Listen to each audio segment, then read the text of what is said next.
Viewers বন্ধু, দেখতে পাচ্ছেন ঘন জঙ্গলের মধ্যে বিশাল প্রকাণ্ড এক গাছ দাঁড়িয়ে আছে।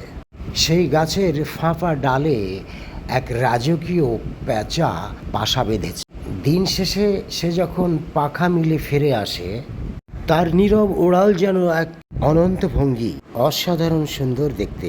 এদিকে গাছের শুকনো লম্বা লতাগুলো ঈগল ছিঁড়ে নিয়ে যায় নিজের বাসা শক্ত করতে। আর কাঠবিড়ালিটিও কম দুষ্ট নয়। প্যাঁচাটি ডালে বসলেই তাকে দৌড়ঝাঁপ করে কাঠবিড়ালি বিরক্ত করে।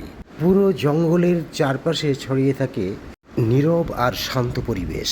আর সেই পরিবেশে প্যাঁচার স্থিরতা, ঈগলের কর্মঠ ভঙ্গি আর কাঠবিড়ালির চঞ্চলতা মিলেমিশে তৈরি করে এক বাস্তব অথচ মনোমুগ্ধকর দৃশ্যপট। ভিউয়ার্স বন্ধুগণ, আপনারা যে যেখান থেকে ভিডিওটি দেখছেন কমেন্ট করতে ভুলবেন না। সবাইকে ধন্যবাদ।